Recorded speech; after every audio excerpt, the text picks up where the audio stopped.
जय हिंद प्यारे साथियों, बहुत बहुत स्वागत करता हूं आप लोगों को अपने चैनल वैकेंसी पॉइंट पर। दोस्तों आज फिर से एक बार हाजिर हो चुका हूं। सुबह 7 बजे वाली क्लास में आपको मैंने बताया था कि जीके जीएस की बहुत इंपॉर्टेंट क्लास है। आप देख भी रहे होंगे, जितने भी एग्जाम हो रहे हैं उसमें बहुत ही ज़्यादा क्वेश्चन इसमें फंस रहे हैं। तो दोस्तों आप लोग ज़्यादा से ज़्यादा इस वीडियो को देखें, क्योंकि ये बहुत ही ज़्यादा हेल्पफुल साबित हो रहा है सभी अभ्यर्थियों के लिए। कोई भी एग्ज़ाम के लिए जीके जीएस बहुत ही महत्वपूर्ण है ये। तो उन सभी अभ्यर्थियों से मैं अपील करना चाहूँगा, गुजारिश करना चाहूँगा कि इस क्लास को ज़रूर देखें, और चैनल को सब्सक्राइब नहीं किया तो चैनल को सब्सक्राइब कर लेना और बेल आइकन ज़रूर प्रेस कर लेना। आइए आज देखेंगे आज का पहला क्वेश्चन। पहला क्वेश्चन है कि 1757 ईस्वी में प्लासी के युद्ध में सिराजुद्दौला के साथ किसने विश्वासघात किया था। दोस्तों 1757 ईस्वी में ये जो बंगाल के नवाब थे सिराजुद्दौला, इनके साथ अंग्रेज़ों ने जब युद्ध किया था, तो सबसे पहले आपको बता दें कि इनका जो युद्ध हुआ था वो अंग्रेज की तरफ से जो सेनापति था वो रॉबर्ट क्लाइव था। रॉबर्ट क्लाइव के साथ ये प्लासी का युद्ध हुआ था। और इस प्लासी के युद्ध में आपको बता दें कि जो सिराजुद्दौला के साथ जिसने विश्वासघात किया था, ये मीर जाफ़र था।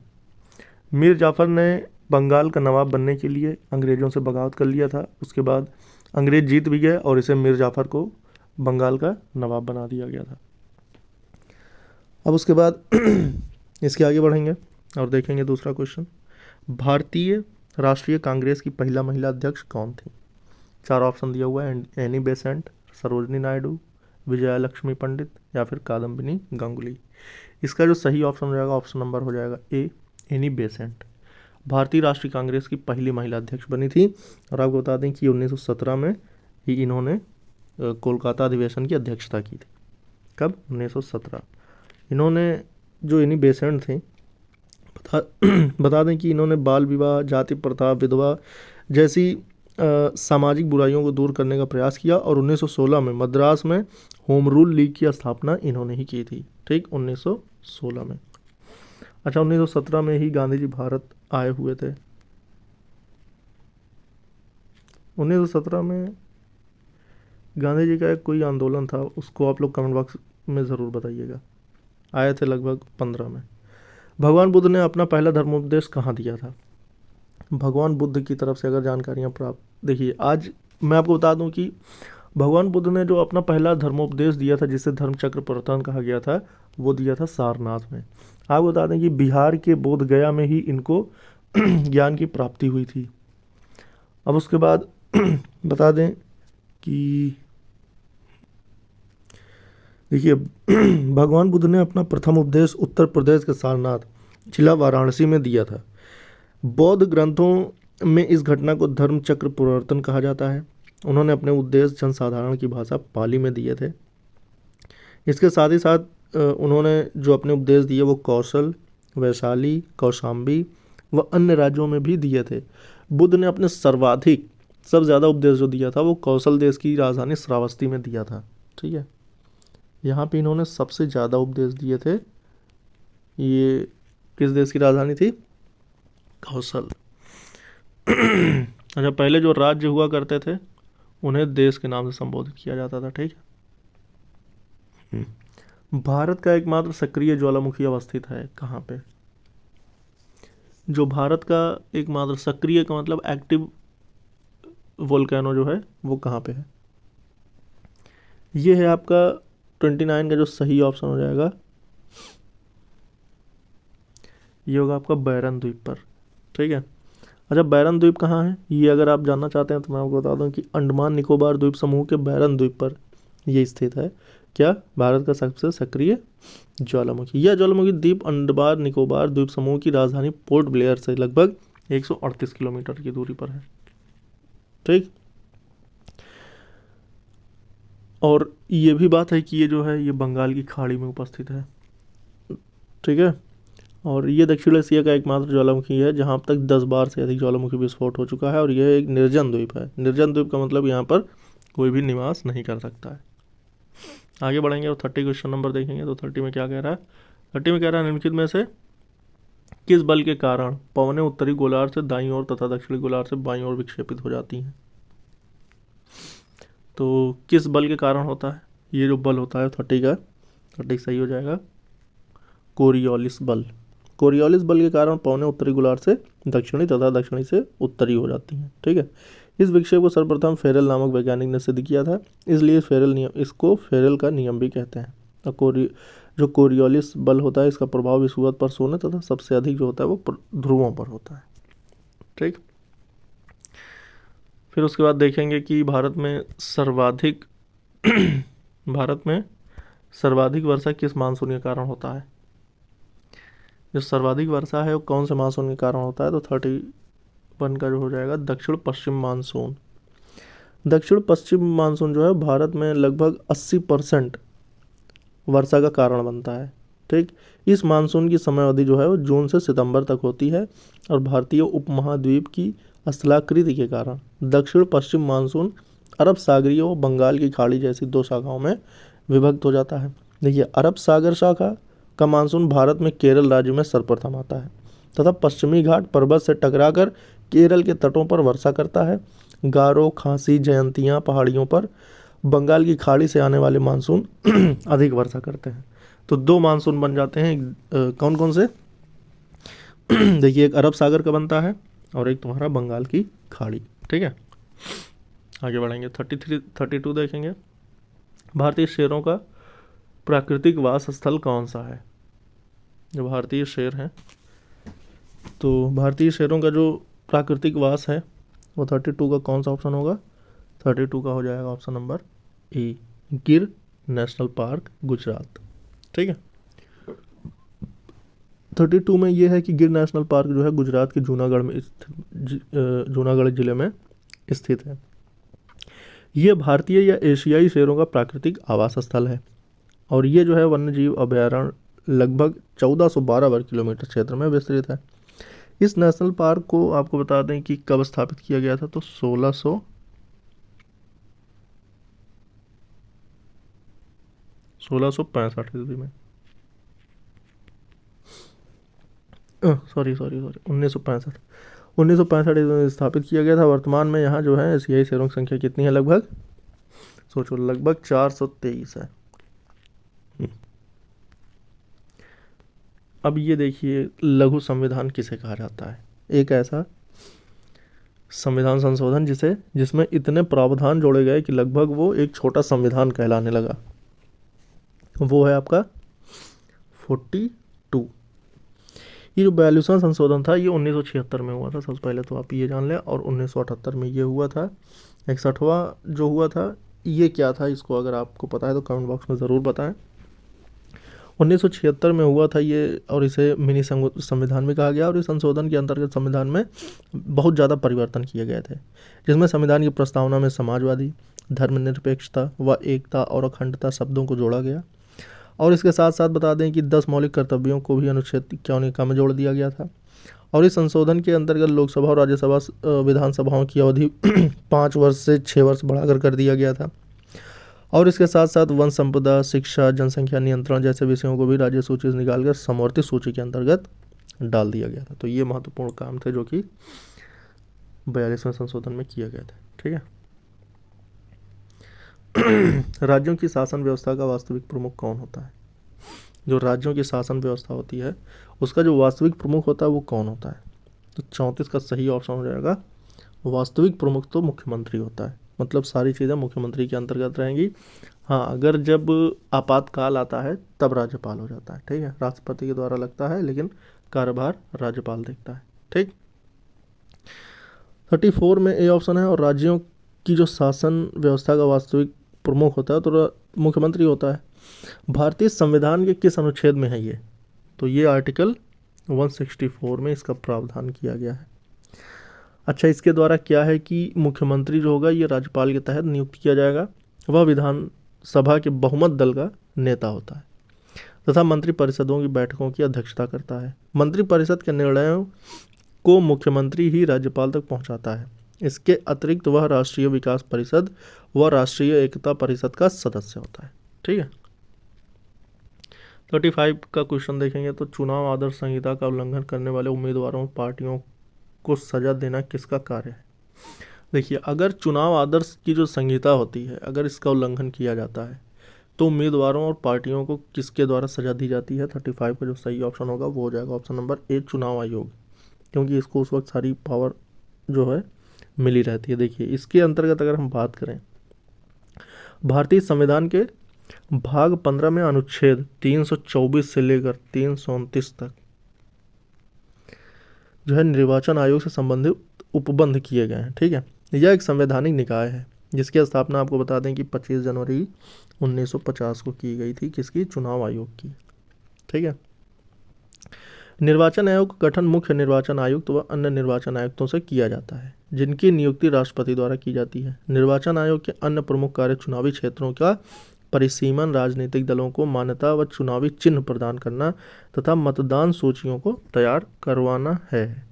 ठीक है, तो इसका जो सही ऑप्शन हो जाएगा ऑप्शन नंबर हो जाएगा ए। 36 देखेंगे, 36 में क्या कह रहा है कि उत्पादन सामाजिक दृष्टि से आदर्श स्तर पर होता है क्या? 36 का जो सही ऑप्शन होगा, देखिए उत्पादन सामाजिक दृष्टि से आदर्श स्तर पर होता है एकाधिकारी प्रतियोगिता के अंतर्गत, एकाधिकार के अंतर्गत, अल्पाधिकार प्रतियोगिता के अंतर्गत या फिर पूर्ण प्रतियोगिता के अंतर्गत। तो इसका जो सही ऑप्शन होगा ऑप्शन नंबर होगा सी, अल्पाधिकारी प्रतियोगिता के अंतर्गत। देखिए उत्पादन सामाजिक दृष्टि से अल्पाधिकारी प्रतियोगिता के अंतर्गत आदर्श स्तर पर होता है।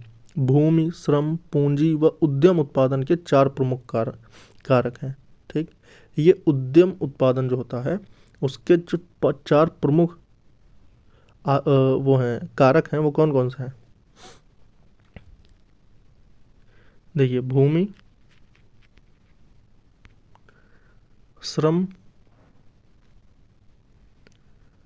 पूंजी व उद्यम। ये जो 4 कारक हैं ये किसके हैं? ये जो उत्पादन के ही प्रमुख कारक हैं। ठीक है, उत्पादन से तात्पर्य माल या सेवाओं के निर्माण से है और ये परिवर्तन की एक प्रक्रिया है जो मानव की इच्छाओं को पूरा करने के लिए किया जाता है। ठीक है, मैं इसके साथ साथ आपको डेफिनेशन भी बताते चल रहा हूँ ताकि आपका सारा कन्फ्यूजन दूर होता रहे। कराधान का कौन सा पहलू आदर्शात्मक अर्थशास्त्र से संबंधित है? कराधान, कराधान अगर आपने पढ़ा है तो आप समझ जाएंगे। देखिए कराधान का कौन सा पहलू आदर्शात्मक अर्थशास्त्र से संबंधित है? पहला है कर का अंतिम भुगतान, फिर कर का काम करने की प्रेरणा पर प्रभाव, और उसके बाद है कर का औचित्य। आपको बता दें कि ये सारे के सारे सही हैं। कराधान के का जो ये जितने पहलू दिए हुए हैं आदर्शात्मक अर्थशास्त्र से संबंधित हैं ये सारे, तो उपरोक्त सभी हो जाएंगे। ठीक है, अब उसके बाद 38 देखेंगे। 38 में क्या कह रहा है कि नमक और बालू का मिश्रण किस प्रकार के विलयन का उदाहरण है? चलिए साइंस का देखेंगे क्वेश्चन। अब 38 का जो सही ऑप्शन हो जाएगा वो हो जाएगा आपका विषमांगी मिश्रण। समांगी विषमांगी क्या होते हैं? देखिए नमक और बालू का जो मिश्रण होता है विषमांगी विलयन का एक उदाहरण है, और विषमांगी मिश्रण का निर्माण अनिश्चित अनुपात में अवयवों को मिलाने से होता है। इसके प्रत्येक भाग के गुण व उनके संघटक भिन्न भिन्न होते हैं, तो इसलिए ये विषमांग कहलाते हैं। लेकिन अगर ये जो इनके जो गुण और संघटक हैं अगर ये समान होंगे, भिन्न नहीं होंगे, जैसे चीनी और पानी एक दूसरे में घुल जाते हैं, तो ये आपका रासायनिक विलयन हो जाएगा, सॉरी समांगी विलयन हो जाएगा। ठीक है, समांगी मिश्रण या समांगी विलयन एक रासायनिक विलयन कह सकते हैं, और विषमांगी मिश्रण जो होता है या विषमांगी विलयन जो होता है वो एक भौतिक विलयन कह सकते हैं उसको। ठीक है, आगे बढ़ेंगे। परमाणु पदार्थ का सूक्ष्मतम कण है जिसका रासायनिक अभिक्रिया में क्या होता है? 39। देखो परमाणु पदार्थ का सूक्ष्मतम कण तो है और जिसका रासायनिक अभिक्रिया में न तो सृजन होता है और ना ही विनाश होता है, वो जैसा होता है वैसा का वैसा बना रहता है। ठीक है, तो इसका जो सही ऑप्शन हो जाएगा वो हो जाएगा ऑप्शन नंबर सी। ठीक, चलिए आगे बढ़ेंगे। मांसपेशियों को देखिए, मांसपेशियों को अस्थियों से जोड़ने वाला संयोजी ऊतक कौन सा होता है? मांसपेशियों को जो अस्थियों से जोड़े रखता है वो जो संयोजी ऊतक है वो कौन सा है, क्या है? तो इसका लेकर अगर बात करें तो 40 का ऑप्शन सही हो जाएगा आपका बी, कंडरा। ठीक है, मांसपेशियों को अस्थियों से जोड़ने वाला संयोजी ऊतक जो होता है वो कंडरा कहलाता है, और यह ऊतक रेशेदार होता है इसका मुख्य घटक कोलेजन नामक प्रोटीन होता है और ये ऊतक शरीर में संवहन के कार्य में भी सहायक होता है। ये ऊतक शरीर के तापक्रम को भी नियंत्रित करता है तथा मृत कोशिकाओं को नष्ट करके मृत ऊतकों व कोशिकाओं की पूर्ति भी करता है। कौन? कंडरा। ठीक है, आगे बढ़ेंगे। पीयूष ग्रंथि शरीर में किस स्थान पर होती है? जो पीयूष ग्रंथि होती है, पहले तो आपको बता दें कि जो पीयूष ग्रंथि है, ये पीयूष ग्रंथि के बारे में आपने बहुत पढ़ा होगा, लेकिन आज इससे संबंधित मैं बहुत सारी जानकारी आपको देने वाला हूँ। तो देखते हैं। पीयूष ग्रंथि जो होता है मानव शरीर के मस्तिष्क के आधार की स्फेनाइट हड्डी में एक गड्ढे में स्थित होती है। तो समझ में आया? तो इसका जो सही ऑप्शन होगा वो मस्तिष्क में होता है, ये तो आप जान ले। लेकिन मस्तिष्क में भी कहाँ होता है? एक स्फेनाइड हड्डी में एक गड्ढे में स्थित होती है। ठीक है, इसका भार लगभग इसका भार जो होता है 0.6 ग्राम होता है। ठीक, इसे मास्टर ग्रंथि के रूप में भी जाना जाता है। ठीक है, पीयूष ग्रंथि जो होती है ये मास्टर ग्रंथि होती है। अब उसके बाद इस ग्रंथि से वृद्धिवर्धक हार्मोन स्रावित होते हैं, जैसे कि somatotropic hormone, thyroid stimulating hormone, lactogenic hormone और जनन ग्रंथियां हार्मोन। ठीक है, ये सारी आगे बढ़ेंगे और देखेंगे एक अगला क्वेश्चन। मानव शरीर में संक्रमण को रोकने में मदद करने वाला कौन सा विटामिन है? मानव शरीर में जो संक्रमण रोकता है वो कौन सा विटामिन है, ये बताना है। तो 42 का जो सही ऑप्शन होगा वो हो जाएगा आपका इन चारों में से विटामिन ए। जो विटामिन ए होता है ये मानव शरीर में संक्रमण को रोकने में मदद करने वाला विटामिन है और इसका रासायनिक नाम जो होता है वो रेटिनॉल होता है।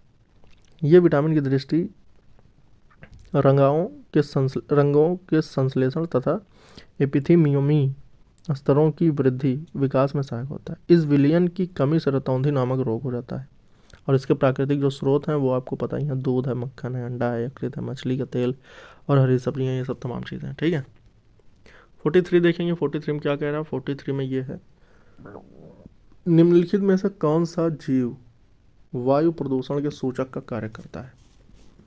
बहुत ही आसान है, जहाँ प्रदूषण शब्द आए वहाँ तुरंत चले जाना लाइकेन के पास। तो 43 का सही ऑप्शन लाइकेन हो जाएगा। लाइकेन जो होता है ये प्रदूषण के सूचक के रूप में काम करता है और ये थैलोफाइटा वर्ग का वनस्पति है जो कवक व शैवाल दोनों से मिलकर बनता है। उसके बाद आपको बता दें कि परस्पर सहजीवी जो होता है संबंध होता है इनके बीच, और लाइकेन शब्द का प्रयोग सर्वप्रथम थियोफेस्टस ने किया था और ये लाइकेन के अध्ययन को लाइकेनोलॉजी भी कहा जाता है। लाइकेन वायु प्रदूषण के संकेतक जो होते हैं, लाइकेन जो है ये वायु प्रदूषण के संकेतक होते हैं। जहाँ जो है वायु प्रदूषण अधिक होता है वहाँ लाइकेन नहीं होते हैं। ठीक, ये क्वेश्चन देखेंगे 44 में कह रहा है किसी वस्तु की गति और दिशा दोनों को साथ साथ व्यक्त करने के लिए कौन सी राशि का प्रयोग किया जाता है? गति और दिशा दोनों को अगर हम साथ साथ व्यक्त करते हैं तो उसके लिए कौन सी राशि का प्रयोग किया जाता है? बहुत आसान है, अगर जिसमें दिशा और गति दोनों, तो आप बता सकते हैं कि इसका जो सही ऑप्शन होगा वो क्या होगा। जो संवेग होता है इसमें ही हम गति और दिशा दोनों का जिक्र करते हैं। ठीक है, किसी वस्तु के द्रव्यमान या वेग के गुणनफल को, किसी वस्तु के द्रव्यमान और वेग के गुणनफल को उस वस्तु का संवेग कहते हैं और ये एक सदिश राशि है। इसका एसआई मात्रक जो होता है मीटर पर सेकंड होता है। इसकी विमा की बात करें तो ml की पावर -1 होता है। ठीक, किलोग्राम मीटर पर सेकंड ये होता है इसका मात्रक। ठीक है, GIS जिसका सूचक है, किसका सूचक है? GIS 45 देखेंगे। GIS का जो फुल फॉर्म होता है वो हो जाएगा geographical integrated system. Option number A बिल्कुल सही हो जाएगा। और अगर बात करें तो ये एक भौगोलिक सूचना प्रणाली है जो कंप्यूटर हार्डवेयर और सॉफ्टवेयर को भौगोलिक सूचना के साथ एकीकृत कर इनके लिए आंकड़ा एकत्रण, प्रबंधन, विश्लेषण, संरक्षण व निरूपण की व्यवस्था करता है। ठीक, ये क्वेश्चन है आपका 2021 में पूछा गया। अप्रैल 2021 को संपूर्ण विश्व में विश्व पृथ्वी दिवस मनाया गया। वर्ष 2021 में इस दिवस का मुख्य विषय क्या था? विश्व पृथ्वी दिवस जब मनाया गया था तो इसका जो मुख्य विषय था वो क्या था, या फिर इसकी थीम क्या थी? तो 46 का जो सही ऑप्शन हो जाएगा वो हो जाएगा रिस्टोर आवर अर्थ। ठीक, रिस्टोर आवर अर्थ इसकी थीम दी गई थी। इसके लिए प्राकृतिक संसाधन व उभरती हुई तकनीकों पर ध्यान देना होगा जो विश्व के पारिस्थितिकी तंत्र को फिर कायम करने में सहायक होगा। और विश्व पृथ्वी दिवस मनाने की शुरुआत जो है वैश्विक स्तर पर 22 अप्रैल 1970 को शुरू की गई थी। ठीक, इस दिन को मनाने का उद्देश्य वैश्विक स्तर पर लोगों को पर्यावरण के प्रति संवेदनशील बनाना है। केंद्रीय तंबाकू अनुसंधान संस्थान कहाँ स्थित है? केंद्रीय तंबाकू अनुसंधान संस्थान 37 का जो सही ऑप्शन होगा वो होगा राजमुंदरी में। ठीक, ये आंध्र प्रदेश का एक जिला है राजमुंदरी, और इस संस्थान की स्थापना जो है 1947 में की गई थी। जब देश आज़ाद हुआ था तब से तंबाकू बनना शुरू हो गया था। ठीक, यह संस्थान जो है तंबाकू पर शोध यानी रिसर्च करता है, और वर्तमान में यह संस्थान केंद्रीय कृषि शैक्षिक व अनुसंधान परिषद के अंतर्गत कार्यरत है। साई पड़ील किस खेल से संबंधित है? साई पड़ील जो है वो किस खेल से संबंधित है? तो 48 का जो सही ऑप्शन होगा वो होगा बैडमिंटन से। ठीक है, 49 देखेंगे। 49 में कह रहा साहित्य अकादमी पुरस्कारों की शुरुआत कब की गई थी? तो साहित्य अकादमी पुरस्कार जो है इसके लिए 4 ऑप्शन है, 1951, 1955, 1962 या फिर 1973। तो 49 के जो सही ऑप्शन होगा वो हो जाएगा ऑप्शन नंबर बी। 1955 में साहित्य अकादमी पुरस्कारों की शुरुआत की गई थी, और ये पुरस्कार संविधान की 8वीं अनुसूची में शामिल 22 भाषाओं में से किसी प्रत्येक में प्रकाशित सर्वोत्कृष्ट साहित्यिक कृति के लिए प्रदान किया जाता है।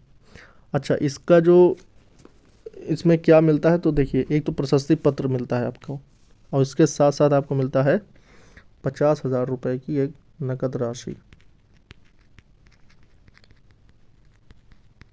ठीक, 50 क्वेश्चन नंबर देखेंगे। 50 में क्या कह रहा है? निम्नलिखित में से कौन से एक हैं जो तबला वादक हैं? जो तबला वादक हैं ये तो मैंने आपको पहले भी बता रखा है, अल्लाह रखा खां, और ये 1919 से 2000 तक लगभग ये 81 ईयर्स तक जीवित थे। प्रसिद्ध भारतीय तबला वादक थे। ये हिंदुस्तानी शास्त्रीय संगीत में विशिष्ट स्थान रखते थे। उनका जन्म 29 अप्रैल 1919 को जम्मू में हुआ था। वे सितार वादक रविशंकर के संगतकार थे, यानी उसी के समय काल के थे। उनके पुत्र जाकिर हुसैन भी प्रसिद्ध तबला वादक हैं। भारत सरकार द्वारा उन्हें वर्ष 1977 में पद्मश्री व वर्ष 1982 में संगीत नाटक अकादमी पुरस्कार से सम्मानित किया गया था। दोस्तों, आज के टोटल 25 क्वेश्चन हो गए। डेली इसी तरह मैं बहुत ही इंपॉर्टेंट क्वेश्चंस लेकर आता रहता हूँ आप लोगों के लिए, जो कि एसएससी एग्ज़ाम के लिए और हर तरह की एग्ज़ाम के लिए बहुत ज़्यादा ज़रूरी है। वीडियो को ज़्यादा से ज़्यादा लाइक और शेयर कर देना, चैनल्स को सब्सक्राइब कर लेना जो अगर अभी तक आपने सब्सक्राइब नहीं किया है। डेली सुबह 7 बजे क्लास होती है। फिर मिलेंगे कल इतने ही टाइम एक नई क्लास में। जय हिंद, जय भारत।